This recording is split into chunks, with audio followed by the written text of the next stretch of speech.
Hello everyone, welcome to my channel. तो आज हम डिस्कस करने जा रहे हैं सोल प्रोप्राइटरशिप का पार्ट 2। फर्स्ट पार्ट में हमने इसका मीनिंग पढ़ा था, डेफिनेशन, कैरेक्टरिस्टिक्स एंड सुटेबिलिटी। तो उस लेक्चर में आपको इसका मीनिंग काफ़ी क्लियर हो चुका होगा। अगर आपने वो लेक्चर अभी तक नहीं देखा तो प्लीज़ पहले जाकर आप वो लेक्चर देख लीजिए ताकि आपको सोल प्रोप्राइटरशिप का मीनिंग क्लियर हो जाए। लेकिन फिर भी एक बार मैं इसका मीनिंग शॉर्ट में आपको बता देती हूँ। सोल प्रोप्राइटरशिप में एक सोल ट्रेडर अपने फैमिली बिजनेस का अकेला ऑर्गेनाइजर होता है। सारी कैपिटल बिजनेस में वही इन्वेस्ट करता है, वही बिजनेस को मैनेज करता है और कंट्रोल करता है। बिजनेस में इन्वेस्टमेंट के जो भी रिस्क होते हैं वो भी सब वही बियर करता है। और साथ ही साथ सोल ट्रेडर अपने बिजनेस के लिए एक सर्वेंट को एम्प्लॉय कर सकता है, बट उसका साथ में कोई पार्टनर नहीं होता है क्योंकि वो सोल ट्रेड बिजनेस है। सर्वेंट का काम होता है कि वो उसको साथ में हेल्प कर सकता है, बट मेजर सारे डिसीजंस सोल ट्रेडर ही लेगा। तो चलिए अब हम पढ़ते हैं इसकी advantages of sole proprietorship. First advantage है इजी टू फॉर्म। तो सोल ट्रेड बिजनेस को शुरू करने के लिए ज़्यादा लीगल फॉर्मेलिटीज़ की ज़रूरत नहीं होती है। ये बिजनेस एक पर्सन के द्वारा कभी भी स्टार्ट किया जा सकता है जब वो चाहे। डायरेक्ट मोटिवेशन का मतलब ये होता है कि इस बिजनेस में जो भी कैपिटल है वो सोल ट्रेडर खुद इन्वेस्ट करेगा, तो जो भी रिवॉर्ड्स होंगे, प्रॉफिट्स होंगे, वो भी उसी को मिलेंगे, जिससे कि वो अपने बिजनेस की एफिशिएंसी को इंक्रीज करने में मेहनत ज़्यादा करेगा और उसका मोटिवेशन लेवल भी इंक्रीज होगा। Direct accessibility to consumers. Sole proprietorship जो सोल ट्रेड बिजनेस है इसका स्केल ज़्यादा बड़ा नहीं होता है, इसीलिए इसमें ज़्यादा प्रोसेसेस भी नहीं होती हैं और एक सोल ट्रेडर अपने कंज्यूमर्स को ईजिली डायरेक्टली कांटेक्ट कर सकता है। Inexpensive management. Sole trade business में एक अकेला पर्सन ही अपने बिजनेस को मैनेज करता है, तो उसे स्पेशलिस्ट की सर्विसेज लेने की ज़रूरत नहीं होती है, इसलिए मैनेज करने में भी ज़्यादा कॉस्ट नहीं आती है। Free from government regulations. तो जैसा कि मैंने पहले बताया है कि इस सोल ट्रेड बिजनेस के लिए जो गवर्नमेंट की रेगुलेशंस है वो बहुत ही कम है और कोई इसके लिए कोई स्पेसिफिक लॉ भी नहीं है, तो इसलिए इसमें ज़्यादा रेगुलेशंस इंक्लूड नहीं है। सीक्रेसी का मतलब ये है कि एक सोल ट्रेड बिजनेस है, खुद बिजनेस को मैनेज कर रहा है, तो वो सारे ट्रेड के अपने जो बिजनेस के सीक्रेट्स हैं वो अपने पास रखता है और अपने कॉम्पिटिटर्स तक वो सीक्रेट्स ना पहुंचे तो वो उसको सीक्रेट रख सकता है ताकि उनके कॉम्पिटिटर्स को ना पता चले कि क्या उनके बिजनेस के सीक्रेट्स हैं, क्या उनकी स्ट्रेटजीज हैं। फ्लेक्सिबिलिटी इन ऑपरेशन। तो ये बिजनेस स्मॉल स्केल पे होने के कारण इसको हम कभी भी कंडीशंस के अकॉर्डिंग एक्सपैंड कर सकते हैं, रिड्यूस कर सकते हैं और इसी तरह ये बहुत ही फ्लेक्सिबल है। सेल्फ एम्प्लॉयमेंट है क्योंकि एक सोल ट्रेडर है, वो खुद ही अपने बिजनेस का ओनर है, तो ये कंडीशन ये बिजनेस उन लोगों के लिए बहुत अच्छा है जो कि जॉब नहीं ले पा रहे हैं, तो सेल्फ एम्प्लॉयमेंट के लिए वो ये बिजनेस स्टार्ट कर सकते हैं। तो ये सारी थी हमारी सोल प्रोप्राइटरशिप की एडवांटेजेस। नेक्स्ट हम पढ़ेंगे डिसएडवांटेजेस ऑफ सोल प्रोप्राइटरशिप। तो फर्स्ट इज़ अनलिमिटेड लाइबिलिटी। तो क्योंकि सोल ट्रेडर को सारे इन्वेस्टमेंट खुद करनी पड़ती हैं और सारे रिस्क खुद बियर करने पड़ते हैं, तो जो उसकी जो लाइबिलिटी है वो भी अनलिमिटेड है। तो जितनी लाइबिलिटी, जितना इन्वेस्टमेंट वो करता है, लाइबिलिटी सिर्फ वहाँ तक नहीं सीमित है बल्कि उसकी जो प्राइवेट प्रॉपर्टी है वहाँ तक भी है। Limited managerial ability. क्योंकि सोल ट्रेडर खुद बिजनेस को मैनेज करता है, तो एक पर्सन के लिए पॉसिबल नहीं है कि वो बिजनेस के सभी मैटर्स में ही एक्सपर्ट हो, इसीलिए उसकी मैनेजरियल जो एबिलिटी है सोल ट्रेडर की वो भी लिमिटेड होती है। Limited resources.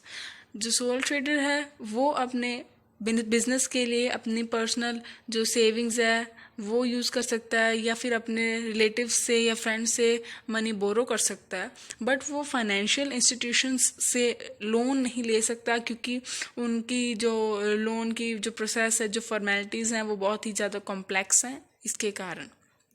Next is decision गलत हो सकते हैं और गलत होने के कारण रिस्क बहुत हो सकते हैं। Unsuitable for large scale business. Sole proprietorship एक स्मॉल स्केल बिजनेस है क्योंकि एक सोल ट्रेडर पूरे बिजनेस को, बड़े बिजनेस को ज़्यादा अच्छे से मैनेज नहीं कर सकता क्योंकि वो अकेला उस चीज़ को मैनेज करता आ रहा है, तो लार्ज स्केल पे ये बिजनेस अनसुटेबल है। No large scale economies. जो लार्ज स्केल पे बिजनेसेस होते हैं उनकी प्रोडक्शन बहुत ज़्यादा होती है। ज़्यादा प्रोडक्शन करने के कारण उनको जो पर यूनिट की कॉस्ट पड़ती है वो बहुत कम पड़ती है। पर क्योंकि सोल प्रोप्राइटरशिप जो ये बिज़नेस है ये लार्ज स्केल पे नहीं होता है, छोटे स्केल पे होता है, तो इसकी कॉस्ट भी काफ़ी ज़्यादा हो सकती है। तो होप सो कि आपको इसकी डिसएडवांटेजेस पता लग चुकी हों। नेक्स्ट हम पढ़ेंगे problems of expanding sole trade business. जब हम सोल ट्रेड बिजनेस को अगर हम एक्सपैंड करना चाहते हैं तो क्या क्या उसमें प्रॉब्लम्स आ रही हैं।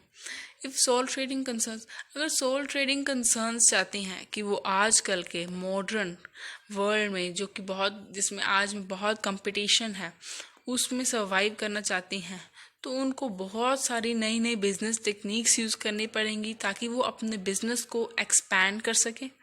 और बिजनेस को एक्सपैंड करने के लिए उनको ज़्यादा कैपिटल चाहिए, ज़्यादा हैंड्स मीन्स लोगों को भी उनको एम्प्लॉय करना पड़ेगा। तो इस चीज़ के लिए हमारे पास दो अल्टरनेटिव हो सकते हैं कि अगर हम अपने बिजनेस को एक्सपैंड करना चाहते हैं तो हम किन दो तरीक़ों से उसे कर सकते हैं, और साथ ही साथ हम पढ़ेंगे कि उस तरीके से हमें क्या एडवांटेजेस हो सकते हैं और क्या डिसएडवांटेजेस हो सकती हैं।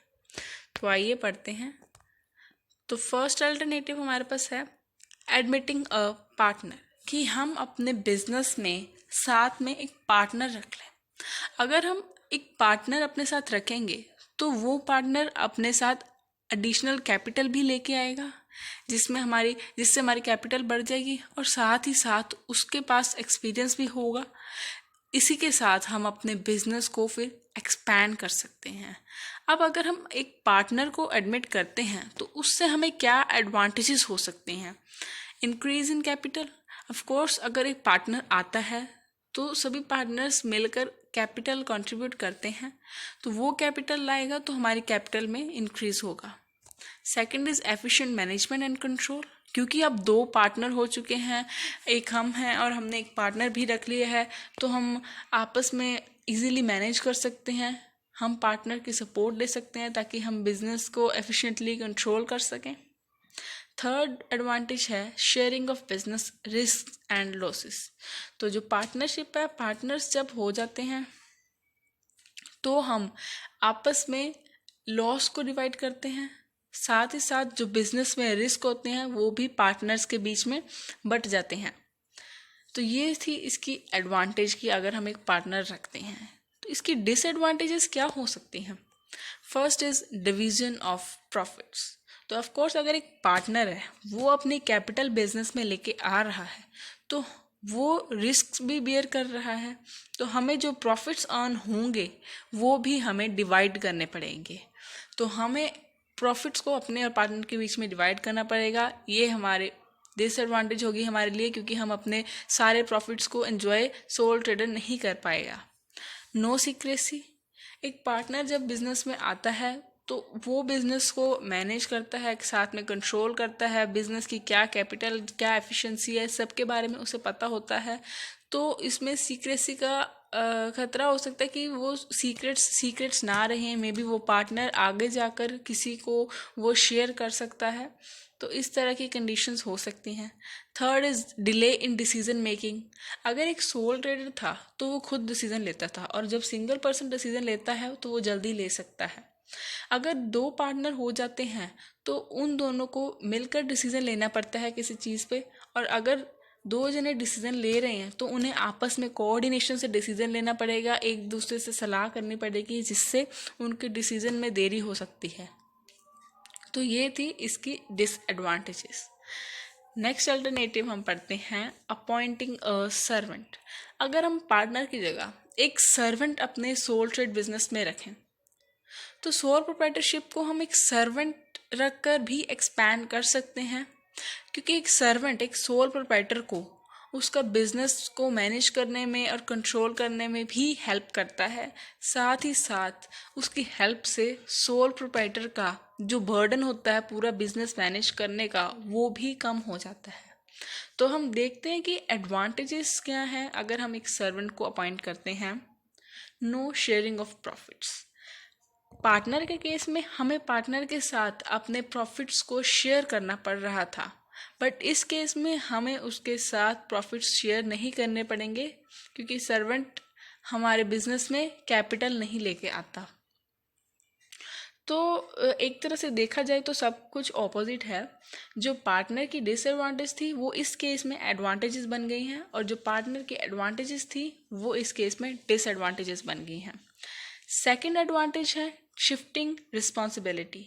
तो क्योंकि सर्वेंट आया है तो वो हमें काम करने में, बिजनेस करने में हेल्प करेगा, जिससे कि जो सारी रिस्पॉन्सिबिलिटी एक सोल प्रोप्राइटर पर थी वो अब शिफ्ट होकर सर्वेंट के ऊपर भी चली जाएगी, जिससे कि उसका सोल प्रोप्राइटर का बर्डन भी कम हो जाएगा।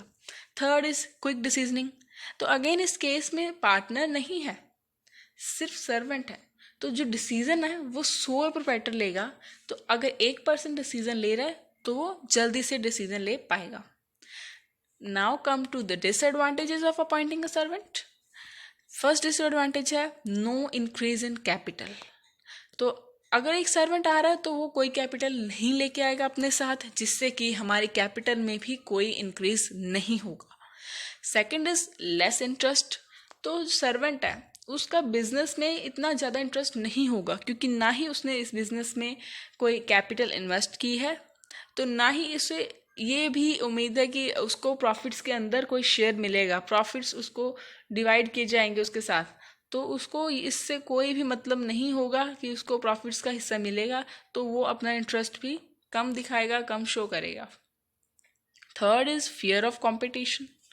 तो फियर ऑफ कंपटीशन में क्या होता है, तो कई बार कई कंडीशन में देखा गया है कि जो एक सर्वेंट हम रखते हैं वो सर्वेंट काम करते करते बिजनेस की ट्रिक्स को सीख जाता है, जिससे कि कल को ये हो सकता है कि वो जाकर अपना बिजनेस खड़ा कर ले, अपना बिजनेस स्टार्ट कर ले, जिससे कि कंपटीशन बढ़ जाएगा।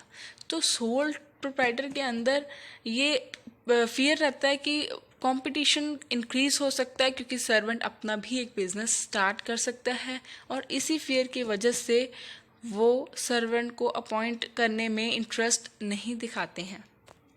तो ये थे हमारे problems in expanding sole trade business, जिसके 2 अल्टरनेटिव्स थे। होप सो आपको अच्छे से समझ आ चुके होंगे। तो ये लेक्चर हमारा ख़त्म हो चुका है। सोल प्रोप्राइटरशिप को हमने 2 लेक्चर्स में कंप्लीट कर लिया है। मिलेंगे नेक्स्ट लेक्चर में, तब तक के लिए all the best, good bye. Please like, share and subscribe my channel. Thank you.